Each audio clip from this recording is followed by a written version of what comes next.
जय श्री राम दोस्तों, हमारे चैनल मिस वैष्णव पर आपका हार्दिक स्वागत है। आज हम बृहस्पतिवार व्रत कथा सुनेंगे, जिसे वीरवार या गुरुवार भी कहते हैं। एक समय की बात है, एक राजा था जिसके घर में अन्न और धन की कोई कमी नहीं थी, परंतु उसकी स्त्री बहुत ही कृपण थी।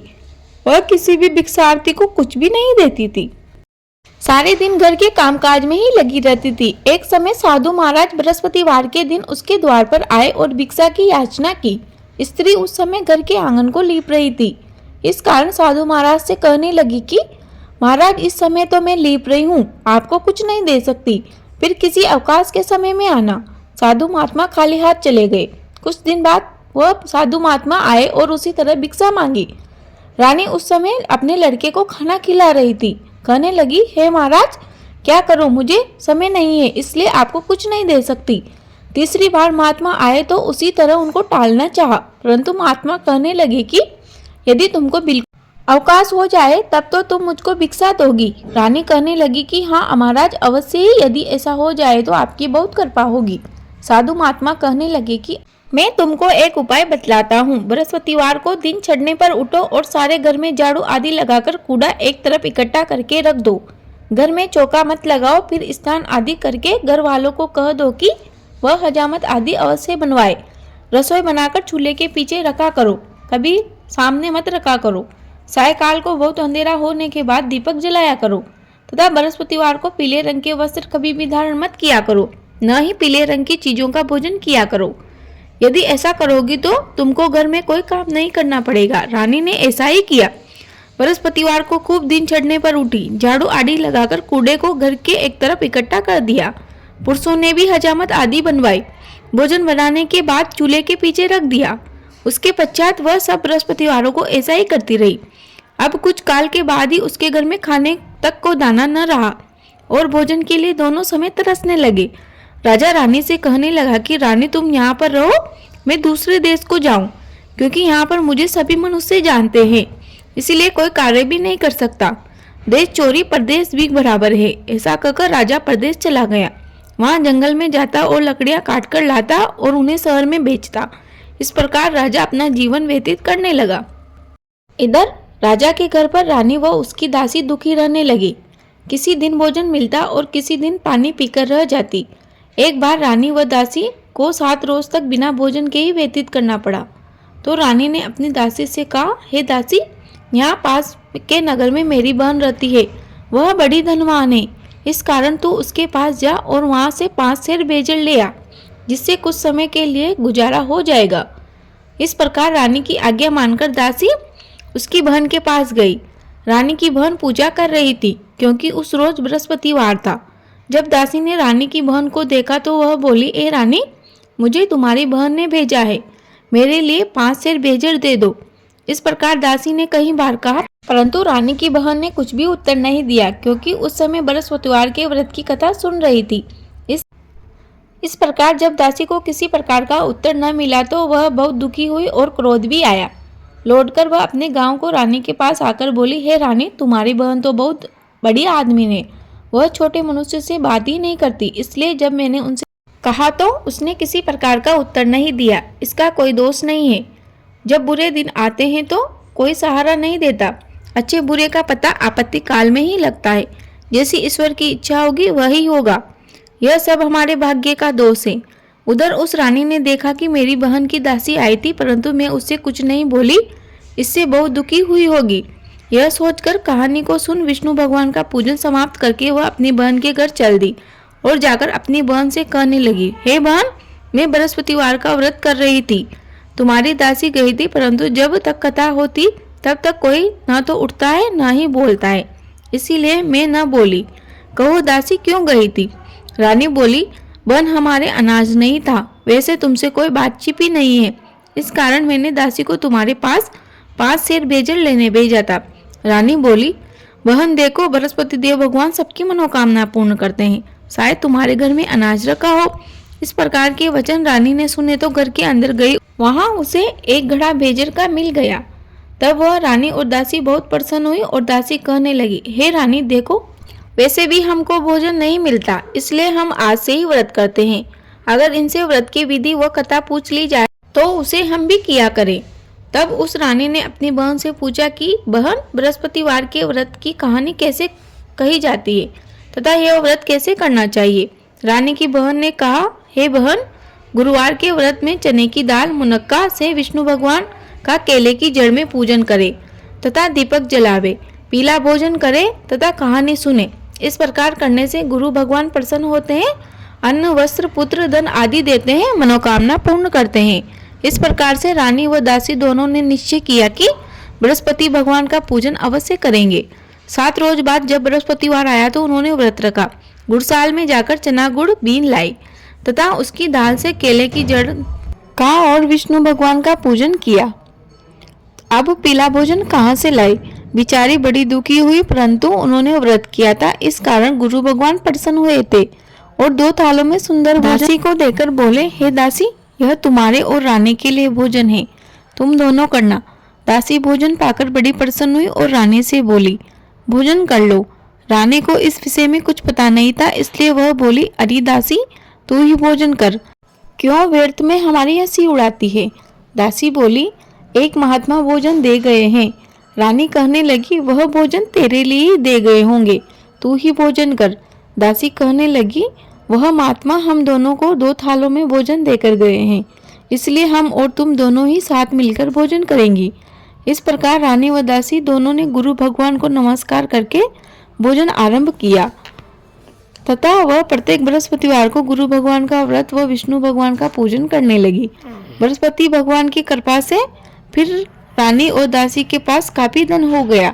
रानी फिर उसी प्रकार आलस्य करने लगी। तब दासी बोली, देखो रानी, तुम पहले इसी प्रकार आलस्य किया करती थी, तुम्हें धन रखने में कष्ट होता था, इस कारण तुम्हारा सभी धन नष्ट हो गया था। अब गुरु भगवान की कृपा से धन प्राप्त हुआ है तो फिर तुम्हें आलस्य होता है। बड़ी मुसीबतों के बाद यह धन हमने पाया है, इसलिए हमें दान पुण्य करना चाहिए तथा भूखे मनुष्यों को भोजन कराओ, प्याओ लगवाओ, ब्राह्मणों को दान दो, कुआं तालाब बावड़ी आदि का निर्माण करवाओ, मंदिर पाठशाला बनवाकर दान दो, कुंवारी कन्याओं का विवाह करवाओ, धन को शुभ कार्यों में खर्च करो, जिससे तुम्हारा यश फैलेगा तथा स्वर्ग प्राप्त होगा। रानी ने इस प्रकार कर्म करने आरंभ किए तथा उसका यश फैलने लगा। रानी व दासी विचारने लगी कि न जाने राजा किस प्रकार से होंगे, उनकी कोई खबर नहीं मिली। गुरु भगवान से उन्होंने प्रार्थना की। तब भगवान ने रात्रि में राजा को स्वप्न में कहा, हे राजा, उठ उठ, तेरी रानी तुझे याद करती है, अपने देश को चला जा।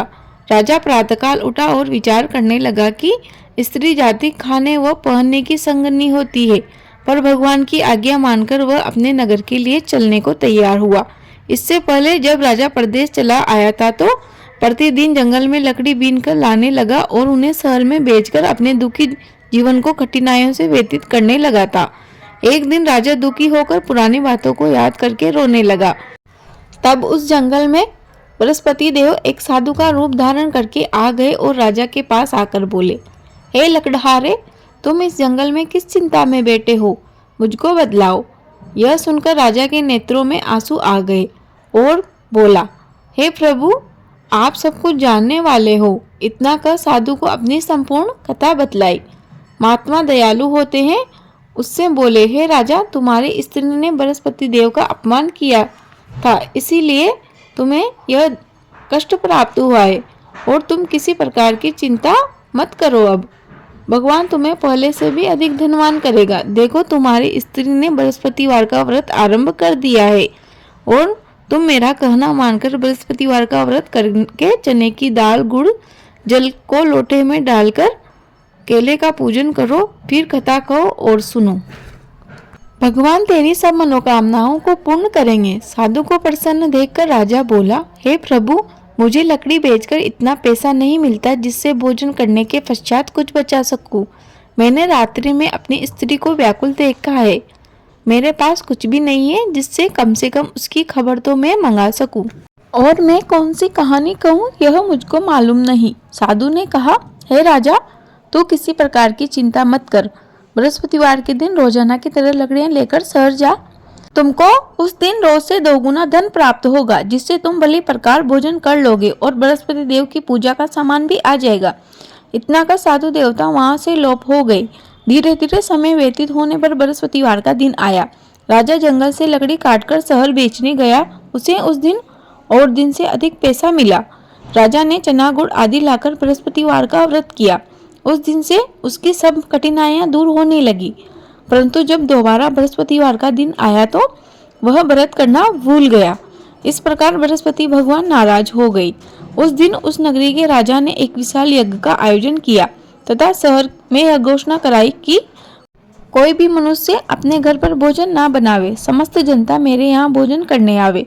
जो इस आज्ञा को न मानेगा उसके लिए फांसी की सजा दी जाएगी। राजा की आज्ञा अनुसार शहर के सभी लोग भोजन करने के लिए गए, परंतु लकड़हारा कुछ देर बाद पहुंचा। इसीलिए राजा उसको अपने साथ ले गए और अपने साथ बिठाकर भोजन करा रहे थे तो रानी की दृष्टि उस खूंटी पर पड़ी जिस पर उसका हार लटका हुआ था। रानी ने निश्चय किया कि मेरा हार इसी ने चुराया है। उसी समय सेना बुलवाकर उसे जेलखाने में डलवा दिया। जब राजा जेलखाने में पड़ गया और बड़ा दुखी होकर विचार करने लगा, न जाने कौन से पूर्व जन्म के कर्म से मेरे लिए इतना दुख प्राप्त हुआ है, और उसी साधु को याद करने लगा जो जंगल में मिला था। उसी समय तत्काल बृहस्पति देव साधु के रूप में प्रकट हो गए और उसकी दशा को देखकर कहने लगे, अरे मूर्ख, तूने बृहस्पति देवता की कथा नहीं की, इस कारण तेरे लिए दुख प्राप्त हुआ है। अब तू चिंता मत कर। बृहस्पति के दिन जेलखाने के दरवाजे पर 4 पैसे पड़े मिलेंगे, उनसे तू बृहस्पतिवार का पूजन करना, तेरे सभी कष्ट दूर हो जाएंगे। बृहस्पतिवार के दिन उसे 4 पैसे जेलखाने के दरवाजे पर मिले। राजा ने कथा की तो उसी रात्रि को बृहस्पति देव ने उस नगर के राजा को स्वप्न में कहा कि हे राजा, तुमने जिस आदमी को जेलखाने में बंद कर रखा है वह निर्दोष है, उसे छोड़ देना। रानी का हार उसी खूंटी पर लटका हुआ है। अगर तू ऐसा नहीं करेगा तो मैं तेरे राज्य को नष्ट कर दूंगा। इस प्रकार के रात्रि के स्वप्न को देखकर राजा प्रातःकाल उठा और खूंटी पर हार को देखकर लकड़हारे को बुलवाकर क्षमा मांगी तथा राजा को सुंदर वस्त्र आभूषण आदि देकर विदा किया।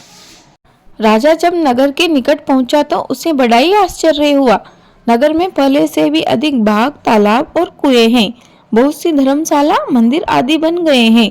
राजा ने पूछा, यह सब किसके बाग व धर्मशाला है? तो के लोग राजा से कहने लगे कि यह सब रानी व दासी के हैं। तो राजा को और भी ज्यादा गुस्सा आया और आश्चर्य भी हुआ। जब रानी ने यह खबर सुनी कि राजा आ रहे हैं तो उसने दासी से कहा, हे दासी, देख राजा हमको कितनी बुरी हालत में छोड़ गए थे, कहीं हमारी ऐसी हालत देखकर वह लौट न जाए, इसीलिए तू जा दरवाजे पर खड़ी हो जा। आज्ञा अनुसार दासी दरवाजे पर खड़ी हो गई और राजा आए तो उन्हें लिवा लाई। जब राजा ने क्रोध करके अपनी तलवार निकाली और पूछने लगे कि यह धन तुम्हें कैसे प्राप्त हुआ है, तो उन्होंने कहा, हमें यह धन बृहस्पति देव की कृपा से प्राप्त हुआ है। राजा ने निश्चय किया कि 7 रोज बाद तो सभी बृहस्पति देव का पूजन करते हैं, परंतु मैं रोजाना दिन में 3 बार कहानी कहा करूंगा और रोज व्रत किया करूंगा। अब हर समय राजा के दुपट्टे में चने की दाल बंधी रहती तथा दिन में 3 बार कहानी कहता। एक दिन राजा ने विचार किया कि चलो अपनी बहन के यहाँ हो आवे। इस प्रकार निश्चय कर राजा घोड़े पर सवार होकर अपनी बहन के यहाँ चलने लगा। मार्ग में उसने देखा कि कुछ आदमी एक मुर्दे को लिए जा रहे थे। उन्हें रोककर राजा कहने लगा, अरे भैया, मेरी बृहस्पतिवार की कहानी सुन लो। वे बोले, लो, हमारा तो आदमी मर गया, इसको अपनी कहानी की पढ़िए। परंतु कुछ आदमी बोले, अच्छा कहो, हम तुम्हारी कहानी सुनेंगे। राजा ने दाल निकाली और जब कहानी आधी हो गई तो मुर्दा हिलने लग गया और कहानी जब पूरी हुई तो वह राम राम कहकर खड़ा हो गया। आगे मार्ग में उसे एक किसान खेत में हल चलाता मिला। राजा ने उसे देखा और उससे बोले, भैया, तुम मेरी बृहस्पति देव की कहानी सुन लो। किसान बोला, जब तक मैं तेरी कहानी सुनूंगा तब तक 4 रैया और जोत लूंगा। जा तू अपनी कहानी किसी और को सुनाना। इस प्रकार राजा आगे चलने लगा। राजा के हटते ही बैल पछाड़ खाकर गिर गए तथा पेट में बड़ी जोर से दर्द होने लगा। उस समय उसकी माँ रोटी लेकर आई तो उसने यह देखा। अपने पुत्र से सब हाल पूछा और उसके बेटे ने उसे सब बता दिया।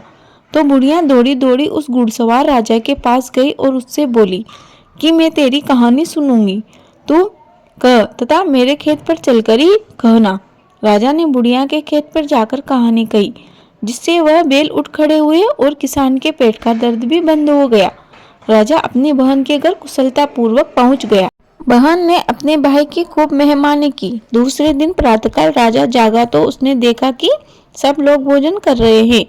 राजा ने अपनी बहन से कहा कि कोई मनुष्य है जिसने भोजन ना किया हो, वह मेरी बृहस्पतिवार की कहानी सुन ले। बहन बोली, भैया यह देश ऐसा ही है, यहाँ लोग पहले भोजन करते हैं, बाद में अन्य काम करते हैं। अगर पड़ोस में कोई हो तो देख आती हूँ। वह ऐसा कहकर देखने चली गई, परंतु उसे ऐसा कोई भी व्यक्ति न मिला जिसने भोजन न किया हो। अंत में वह एक कुम्हार के यहाँ गई, जिसका लड़का बहुत बीमार था। उसे मालूम हुआ कि उनके यहाँ 3 दिन से किसी ने भोजन नहीं किया।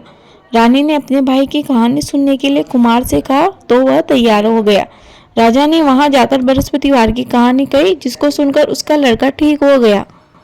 अब राजा की सभी जगह प्रशंसा होने लगी। एक दिन राजा ने अपनी बहन से कहा कि हे बहन, हम अपने घर को जाएंगे, तुम भी तैयार हो जाओ। यह बात राजा की बहन ने अपनी सास से कही। सास बोली, हाँ तू चली जा, परंतु अपने लड़कों को मत लेके जाना, क्योंकि तेरे भाई के कोई संतान नहीं है। बहन ने अपने भैया से कहा, हे भैया, मैं तो चलूंगी, परंतु बालक नहीं चलेंगे। राजा बोला, जब कोई बालक ही नहीं जाएगा तो तू भी क्या करेगी। बड़े दुखी मन से राजा अपने नगर को लौट आया। राजा ने अपनी रानी से कहा, हम निर्वंशी राजा हैं, हमारा मुंह देखने के लायक भी नहीं है और कुछ भोजन आदि नहीं किया। रानी बोली, बृहस्पति देव ने हमें सब कुछ दिया है, हमें संतान भी अवश्य देंगे। उसी रात्रि को बृहस्पति देव ने राजा से स्वप्न में कहा, हे राजा, उठ, सभी सोच को त्याग दे, तेरी रानी गर्भ से है। राजा को यह समाचार सुन बड़ी खुशी हुई। 9वें महीने में उसके 2 पुत्र पैदा हुए। तब राजा बोला, हे रानी, स्त्री बिना भोजन के रह सकती है, परंतु बिना कहे नहीं रह सकती। जब मेरी बहन आवे तो तुम मुझसे कुछ मत करना। रानी ने हाँ कर दी। जब राजा की बहन ने यह समाचार सुना, वह बड़ी खुश हुई और वह बधाई लेकर अपने भाई के यहाँ आई। तभी रानी कहने लगी, घोड़े चढ़कर तो नहीं आई, गधे चढ़ी आई। राजा की बहन बोली, भाभी, मैं इस प्रकार न कहती तो तुम्हें संतान कैसे प्राप्त होती। बृहस्पति देव ऐसे ही है, जैसी जिसके मन में कामनाएं होते हैं सभी को पूर्ण करते हैं।